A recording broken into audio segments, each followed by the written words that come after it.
everybody. Back by popular demand is part 2 of the story of Esther. And when I say back by popular demand, I mean that my wife demanded that I get out of the house for a little while, so here I am. Last week, the story focused on kind of the origins of Esther and how she and the Jewish people ended up in the Persian kingdom, and how she had been married to the Persian king, who the Bible calls King Ahasuerus, but you and I know better as Xerxes the Great.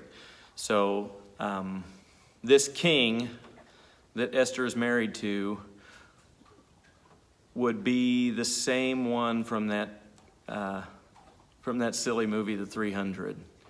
So that is kind of an overblown, fictionalized version of Xerxes, since he viewed himself as a god. So that's how the movie decided to portray him. But he is very much a real person, and Esther is very much married to him. And if you recall from last week, she hadn't told anybody in the kingdom that she was Jewish, which is going to come in handy, because the king's number 2 in charge of the whole empire, a man named Haman, has issued an edict to kill every Jew in the Persian Empire. So that's where we pick up today. Actually, we need to go back in time 554 years. Saul had only been king of Israel for a short time. Samuel, the prophet, had told the people of Israel that anointing a king over the nation of Israel was not going to end how they thought. But the people kept begging, so Samuel complied, and God led him to a man named Saul from the tribe of Benjamin. And Saul looked like a king. Everything about him said royalty. He was head and shoulders taller than everyone else. He was good looking. He was strong. But Saul was not a good king, because Saul didn't listen to God.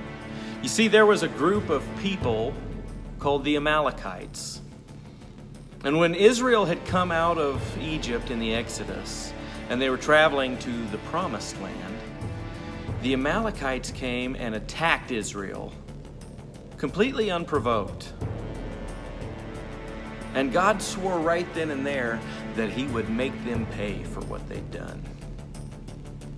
So fast forward to the kingdom of Saul. God has given Saul several different groups of people to attack so that Israel can reclaim the Promised Land. This time, Samuel has directed Saul to the Amalekites. It's finally time for them to pay for their misdeeds. So Samuel gives very strange instructions to Saul. He says, when you go and battle the Amalekites, God will be with you, and he's going to give them over to you. And when you win the battle, take no prisoners. Go in and kill every living thing. Kill the men, kill the women. Kill the elderly, and kill the children. Even the infants. Don't even leave the livestock alive. Every one of them has to pay. So just like Samuel said, Saul went, and he brought his army to the capital of the Amalekite kingdom, and he laid in wait and set up an ambush. He even told a neighboring tribe that had joined with the Amalekites what was about to happen, and gave them a chance to escape.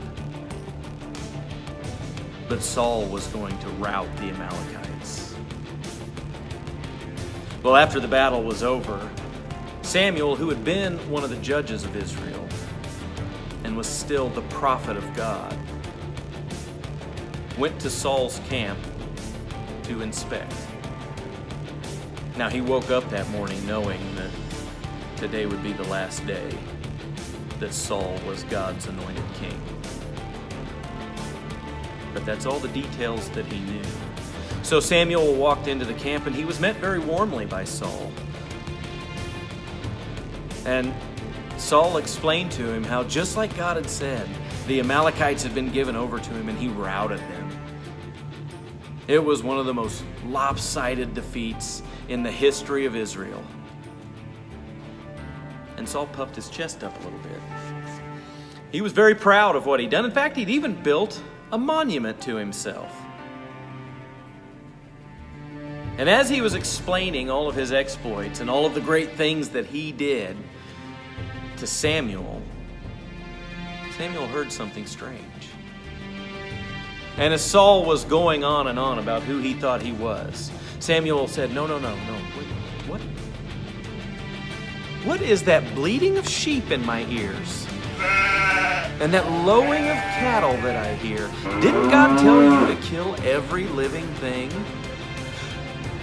And Samuel replied and said, Well, I wanted to save some of the livestock to perform sacrifices to God.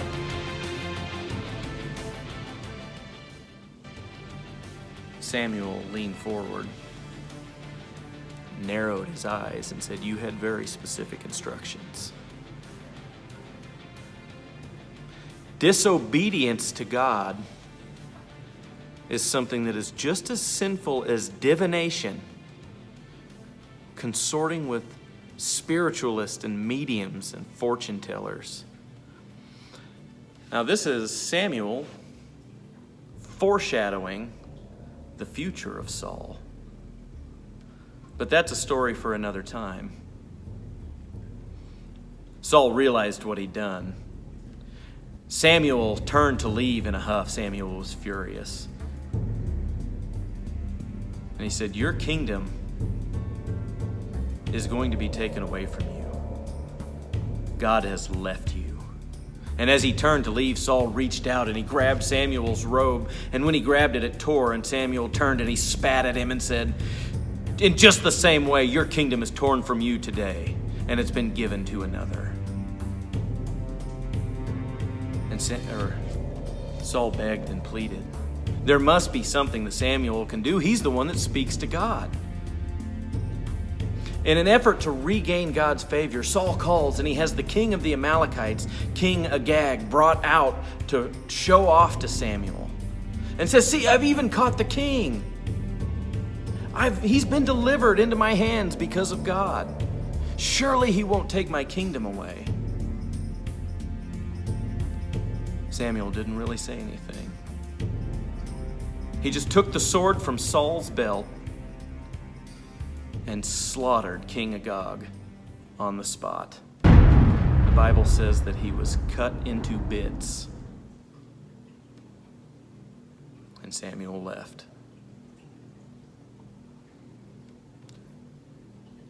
Which brings us back to the story of Esther. Haman had issued an edict to have all of the Jews killed, every Jew in the entire Persian Empire. And interestingly, in his edict it says, all the men, all the women, all the elderly, all the children, and even the infants. The exact same thing that God had said about the Amalekites. Now, the Bible gives very subtle clues about the characters in the story. In one instance, Haman, who is the villain of this story, is mentioned as Haman the Agagite. Haman is a direct descendant of King Agag of the Amalekites. And now he is seeking his revenge on the people who destroyed his people. And this all stemmed from Haman being elevated to the number 2 position in the kingdom. This all stemmed from Haman being elevated to the number 2 position in the empire. And on his processional parade, as everyone bowed down to worship him, because surely now he had become deified in some way too, Mordecai refused to bow down to him. Mordecai, the uncle of Esther. Mordecai refused to bow down, and Haman was furious. But it was beneath him to lay hands on anyone or to have him struck down at that time. So he cast lots for what day he was going to have the Jews killed. Now, naturally, he had to run this by the king. But he was sure that the king would agree that the Jews needed to go. Not just because they followed their own laws and they had their own God that was separate from the Persian gods, but because Haman was going to make it financially worth his while. Haman bribed the king, and he knew that he could pay enough to get whatever he wanted. So he cast lots for what day he might kill them. And the lots landed on the 13th day of the 12th month of Adar, which was almost exactly 1 year to the day from the edict's decree. And he was also going to make an example of Mordecai. He had a gallows built that was 75 feet high that he was going to hang Mordecai from, so that the entire empire could see the man that brought on the destruction of the Jews. So the Jews had a year to effectively live on death row. They weren't harmed, they weren't discriminated against. They just lived with the constant knowledge that in 1 year they would all be rounded up and they would all be killed. So the Jews all collectively mourned. And the way they mourned was they would clothe themselves in sackcloth and cover themselves in dust and ash, and they would wail and cry loudly, and they would fast and they would pray. And Mordecai, just like all of the other Jews, did exactly the same. He clothed himself in sackcloth, and he covered himself in ash and dust, and he wailed loudly. He even went to the palace gates of King Xerxes, and he wailed outside the gates, hoping that he might draw someone's attention. Well, he did draw someone's attention. His niece, Esther. She sent out some of her attendants to see what all of the ruckus was. She sent some of her eunuchs out, and they spoke with her uncle Haman, and he explained what had happened. He explained through the eunuchs that Haman the Agagite, the Amalekite, who Israel's king should have killed 550 years earlier, had issued a decree to kill every living Jew. Naturally, Esther was appalled at this, so she sent clothes to her uncle and asked him to redress, because no one wearing sackcloth would be allowed inside the palace. When Mordecai received his new clothes and the message from his niece, Esther, he refused. And he said, I don't need to come and gain an audience with the king. We already have someone that has audience with the king. I am asking you to go to the king, your husband, and speak on our behalf, to rescue your people. Now this tugged greatly at Esther's heart, because she felt very strongly she wanted to save her people if possible. But that's not how the law worked in Persia, and she reminded her uncle. She sent word back and she said, no one can approach the king. Everyone is equal in this respect, that anyone who approaches the king without him summoning them will be put to death, commoner and royalty alike. Only those that the king extends his golden scepter to will live. And as for me, the king hasn't sent for me in over 30 days, so what can I do? Well, Mordecai responded back, and this was his last instruction to Esther. He sent word back and he said, don't think that just because you're in the king's palace that you're going to escape this. His palace will bring you no safety. Unless you do this, every Jew from your father's house will die, including you. If you remain silent in such a time as this, God will raise up another. Mordecai told his niece, who was like a daughter to him, that God's plan was going to be realized one way or the other. She could either be a part of it or she could be left out. They can either all survive together or they can die together. And God will raise up another to do the job that she's been given.